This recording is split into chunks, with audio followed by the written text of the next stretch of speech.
But in the end, that meeting in Apalachin was a disaster. Yep. Not so much for Vito, because Vito really didn't get indicted off of that. Yeah. Some of the others did. And that soured them towards him. So, there was that animosity. So Vito really, I think, screwed himself. He just didn't listen. He was so head-bent and hell-bent on being the top that he did stupid things. And of course, one of the main stupid things was, I think, this involvement in this drug operation. Now, there's a school of thought that said Vito really was framed. That case, if you look at the evidence, really was kind of thin on Vito. Yeah. It was one conversation, and you could take that conversation anyway. Yeah. But in the end, they found that he was part of the conspiracy, and that was the end of that. Now, what do you think about the reason for the Apalachin meeting was? What do you think was on the agenda? I'm going to give you my little kind of conspiracy theory, but what was the main reason for that meeting, in your opinion? Well, I think there are a few reasons. Yeah. Vito wanted to be anointed as sort of the head boss. Yeah. In New York. I also think they wanted to discuss the situation with Anastasia's murder. Yeah. I also think that there was some, possibility that they were going to divide up or deal with this drug issue. I think that's in there someplace. Yeah. They had a pre-meeting out in New Jersey at the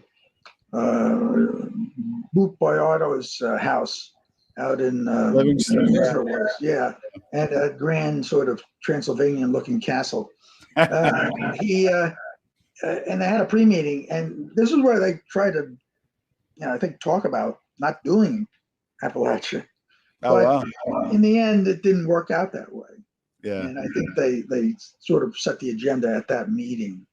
Interesting. It would have nice to have been a fly on the wall, Yeah, I was going to say. Well, the Genovese, always not only were the strongest or even the strongest to this day, but the strongest in the country. And you're one of the few people that we align, at least on part of the agenda, where I believe there was a meeting in 1957 in Sicily between Luciano, I think Genovese might have been there, Tommaso Buscetta from the other side. Oh, right. That was the in Sicily at the Grand Hotel meeting. Yeah. And I think it was, Joe Bonanno and the Sicilians were there and with the Sicilian Americans or Italian Americans saying, okay, great. You guys are going to give us, the heroin. You guys are going to refine it here, France and so forth. You guys are going to get it to us. We got 26 cities and we had it mapped out, right? I kind of alluded to that earlier. And I think Apalachin was going to be the cementing of that distribution network. Not to say we're not going to deal in drugs, but to say, okay, hey, San Jose, Cerrito family, you guys are going to get this. Lanza and San Fran, you guys are going to get that. And then we're going to kind of work out all the logistics of taking over. They kind of already control the heroin trade at that point, but I think they're going to formalize it based off that meeting in 57. I feel pretty strongly about that. I know it's all empiric evidence. You know what I mean? I'm like hard evidence. I mean, there's, you can make a convincing case, I think. Yeah. That was so. Like I said, I wish we had a fly on the wall, you can put things together in sequence and think that one led to the other, but we don't really know. True. That's the problem. That's always the mystery in this stuff, and the challenge in putting these stories together. Now, I've met different kind of authors. I have, or maybe academics. So, for example, one comes to mind, Antonio Nicasso is very big on the Italian scene, and he's a worldwide thought leader. I had him on the podcast, and he said something that really stuck out to me. He goes, I asked him who you were on dinner with. He said Matteo Massimo Denaro, which makes sense because he's a fugitive. But also, I'm like, well, don't you as part of your research and who you are? Because even me as a podcast, I get people always sending me message, some intel, that kind of stuff.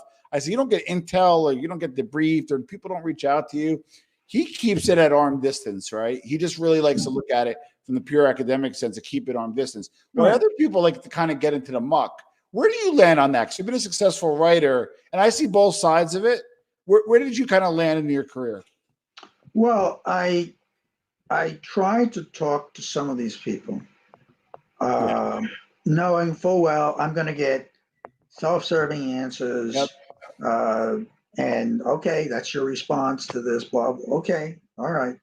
But I also, because with people like Costello and Genovese, they're dead. Yeah. I went back and I found their words in depositions, which were little noticed, and proceedings, court proceedings, and interrogatories. And I was able to really sort of get